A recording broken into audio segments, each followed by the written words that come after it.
नमस्कार मंडळी, welcome to निराली माय चॅनल. मंडळी, श्री दुर्गा सप्तशती पाठाचा 8वा अध्याय आपण श्रवण करणार आहोत. श्री गणेशाय नमः. श्री दुर्गायै नमः. रक्तबीज वध. ओम. मी अणिमादी सिद्धींच्या तेजाने वेष्टीत अशा भवानीचे ध्यान करतो. ती अरुण लाल वर्णाची आहे. तिच्या दृष्टीत करुणा भरलेली आहे आणि तिने आपल्या हातात पाश, अंकुश, बाण आणि धनुष्य धारण केले आहे. ओम. ऋषी म्हणाले, हे राजा, चंड आणि मुंड नामक महापराक्रमी दैत्य मारले गेले आणि दैत्य सैन्याचा मोठ्या प्रमाणात नाश झाला. तेव्हा दैत्यांचा राजा महाप्रतापी शुंभ याचे चित्त संतापाने अस्वस्थ झाले. त्याने दैत्यांच्या सर्व सैन्याला युद्धासाठी सुसज्ज होऊन कूच करण्याची आज्ञा दिली.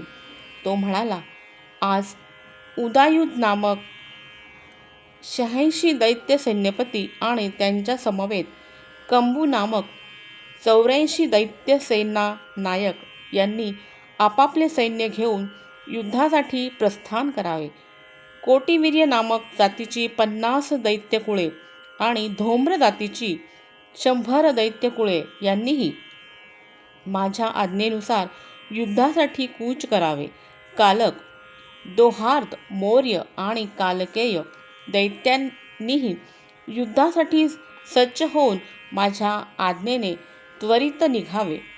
अशा प्रकारे आज्ञा देऊन भयंकर कडक शासन करणारा तो दैत्यराज हजारो सैनिकांचे विशाल सैन्य घेऊन युद्धाला निघाला. त्याचवेळी त्याचे अत्यंत भयंकर असे सैन्य येताना पाहून त्या चंडिकेने धनुष्याच्या दोरीचा टणत्कार करून पृथ्वी आणि अंतरिक्ष दणाणून टाकले. हे राजा, त्या समयी तिचा सिंह मोठ्याने गर्जना करू लागला आणि अंबिकाही त्याला जोड म्हणून मोठ्याने घंटानाद करू लागली. याप्रमाणे धनुष्याचा टणत्कार, सिंहाच्या गर्जना आणि घंटेचा प्रचंड आवाज यांनी सर्व दिशा दुमदुमत असतानाच कालीने आपले तोंड पसरून अतिभयंकर असा निनाद केला. तो भयंकर निनाद ऐकून दैत्यांच्या सैन्यांनी देवीला, चंडिकेला, तिच्या सिंहाला आणि कालीला क्रोधावेशाने चहूकडून घेरले.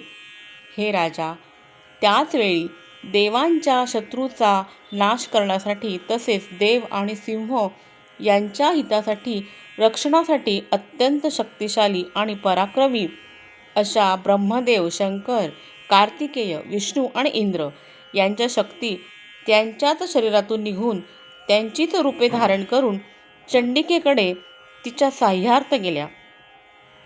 ज्या देवांचे जसे रूप, तशी वेशभूषा, जशी भूषणे आणि जसे वाहन आहे तशीच त्यांची शक्ती होती आणि ती शक्ती असुरांशी युद्ध करण्यासाठी आली होती.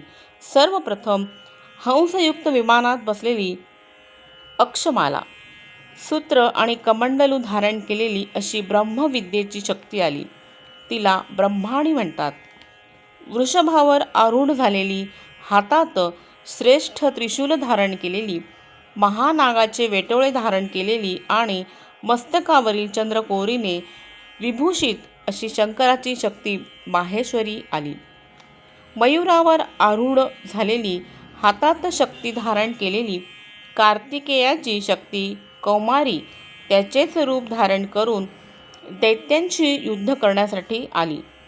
याचप्रमाणे हातात शंख, चक्र, गदा, शारंग, धनुष्य आणि खड्ग धारण करणारी विष्णूची शक्ती वैष्णवी गरुडावर बसून आली.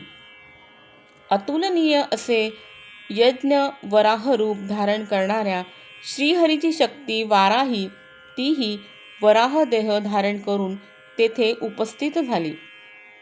नरसिंहासारखे शरीर धारण केलेली नरसिंहाची शक्ती नारसिंही ही सुद्धा आपल्या आयाळीच्या केसांनी आकाशातील नक्षत्रांचे समुदाय स्थानभ्रष्ट करीत तेथे आली. त्यावेळी गजराज ऐरावतावर आरूढ झालेली, हातात वज्र धारण केलेली, सहस्र नेत्र असलेली आणि इंद्रासारखीच दिसणारी इंद्राची शक्ती ऐंद्रेही तिथे आली. तेव्हा त्या देवशक्तींनी वेष्टीत असा शंकर चंडिकेला उद्देशून म्हणाला, आता तू या असुरांना त्वरित मारून टाक, म्हणजे मला आनंद होईल. तेव्हा देवीच्या चंडिकेच्या शरीरातून अत्यंत भयंकर आणि अत्यंत उग्र अशी चंडिका शक्ती प्रगट झाली आणि ती शेकडो कोल्हिणींसारखा भयानक आवाज करू लागली. त्यानंतर ती अपराजिता देवी धूम्रवर्णाच्या जटा धारण करणाऱ्या शंकराला म्हणाली, हे भगवन, आपण माझे दूत म्हणून शुंभ निशुंभांकडे जा आणि अत्यंत गर्विष्ठ अशा शुंभ निशुंभांना युद्धासाठी तेथे उपस्थित असलेल्या अन्य दैत्यांनाही असा संदेश द्या की जर तुम्ही जिवंत राहू इच्छित असाल तर तुम्ही पाताळात निघून जा. इंद्राला त्रैलोक्याचे राज्य पुन्हा मिळाले पाहिजे आणि देवांनाही आपापला यज्ञभाग उपभोगता आला पाहिजे. जर बलाच्या घमेंडीने तुम्हाला युद्ध करण्याचीच इच्छा असेल तर पुढे या. माझ्या योगिनी तुमच्या मांसाने तृप्त होत. त्यावेळी त्या देवीने स्वतः भगवान शंकरांना दूतकार्य करावयास नेमले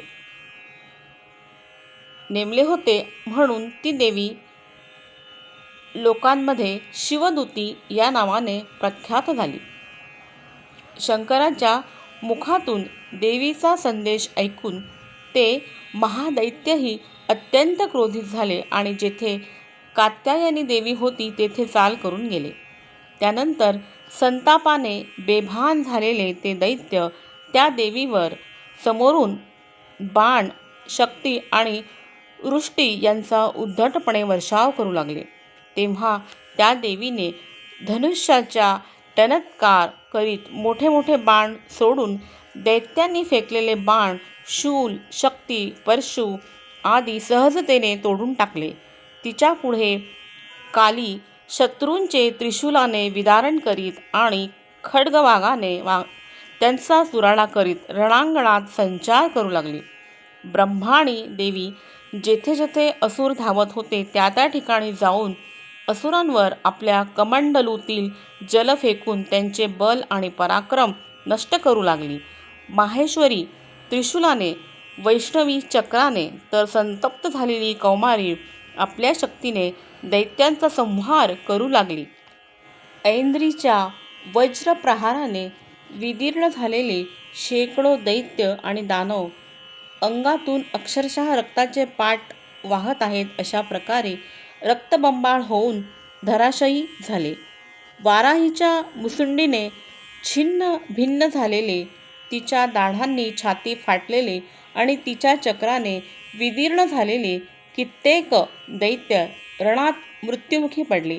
नारसिंही देवीही नखांनी विदीर्ण केलेल्या महादैत्यांना भक्षण करीत आणि आपल्या भयंकर गर्जनेने दशदिशा आणि आकाश दणाणून टाकीत रणांगणात संचार करू लागली. शिवदूतीच्या प्रचंड हास्याने अत्यंत भयभीत झालेले कित्येक असुर मूर्छित होऊन भूमीवर पडले.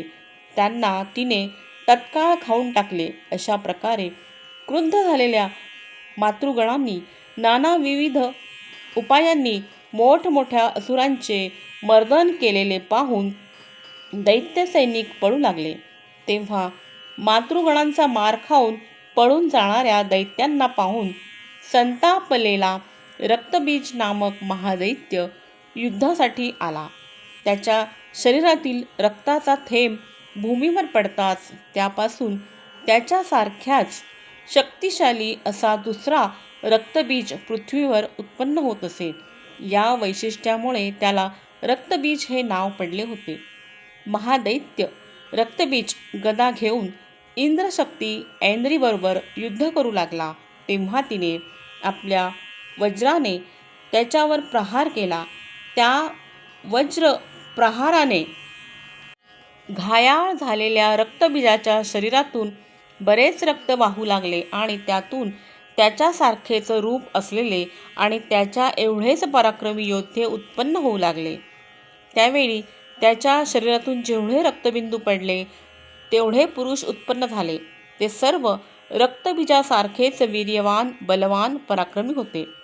रक्तापासून उत्पन्न झालेले ते पुरुषही अत्यंत भयंकर अशा शस्त्रांचे आघात करीत त्या मातृदेवतांशी भीषण युद्ध करू लागले. ऐंद्रीच्या वज्रप्रहाराने जेव्हा त्यांचे मस्तक पुन्हा घायाळ झाले तेव्हाही रक्त वाहिले आणि त्यातून हजारो पुरुष उत्पन्न झाले. त्या युद्धात वैष्णवीने रक्तबीजावर चक्र फेकले तर ऐंद्रीने त्या असुरश्रेष्ठाला गदेने मारले. त्यावेळी वैष्णवी शक्तीच्या चक्राने घायाळ झालेल्या रक्तबीजाच्या शरीरातून जो रक्तस्राव झाला त्यातून त्याच्यासारखेच हजारो महादैत्य उत्पन्न झाले आणि त्यांनी सर्व जगच व्यापून गेले. त्या युद्धात कौमारीने, शक्तीने, वाराहीने खड्गाने आणि माहेश्वरीने त्रिशूलाने प्रहार करून त्या महादैत्य रक्तबीजाला घायाळ केले. तेव्हा संतापलेल्या रक्तबीजानेही त्या मातृदेवतांवर गदेने वेगवेगळे प्रहार केले. तेव्हा शक्ती आणि शूल यांच्या प्रहारांनी अनेक ठिकाणी जखमी झालेल्या त्याच्या शरीरातून जो रक्तप्रवाह वाहू लागला त्यातून शेकडो असुर उत्पन्न झाले. अशा प्रकारे त्या महादैत्याच्या रक्तातून प्रगटलेल्या असुरांनी सर्व जगच भरून गेले. तेव्हा देवांना मोठे भय वाटू लागले.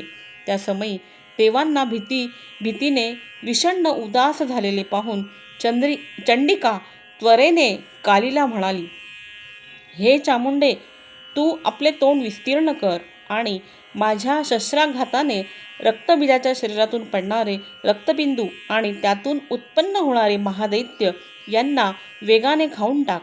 अशा प्रकारे त्या उत्पन्न महादैत्यांना भक्षण करीत तू या रणांगणात सर्वत्र संचार कर.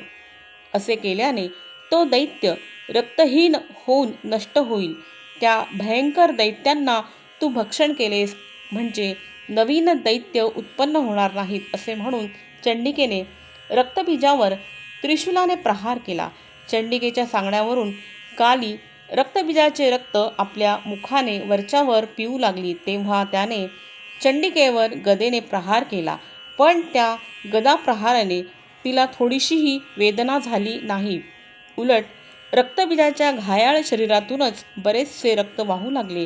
ते रक्त चामुंडा आपल्या मुखाने पिऊ लागली आणि रक्तपातातून उत्पन्न झालेल्या महादैत्यांनाही खाऊ लागली. अशा प्रकारे तिने मूळ रक्तबीजाचे रक्तप्राशन केले आणि त्याच्या रक्तापासून त्या आधी उत्पन्न झालेल्या इतर रक्तबीज दैत्यांनाही खाऊन टाकले. त्यानंतर देवीने शूल, वज्र, बाण, तलवारी आणि वृष्टी यांनी चामुंडेने ज्यांचे रक्तप्राशन केले आहे त्या रक्तबीजाला ठार केले. हे राजा, अशा प्रकारे अनेक शस्त्रांच्या आघाताने जखमी आणि रक्तहीन झालेला तो रक्तबीज नामक महादैत्य धराशायी झाला. हे राजा, त्यावेळी देवांना अतिशय आनंद झाला आणि त्या विजयाने देवांच्या शरीरातून उत्पन्न झालेल्या मातृकांचा समुदाय हर्षाने मदोन्मत्त होऊन नृत्य करू लागला. ओम.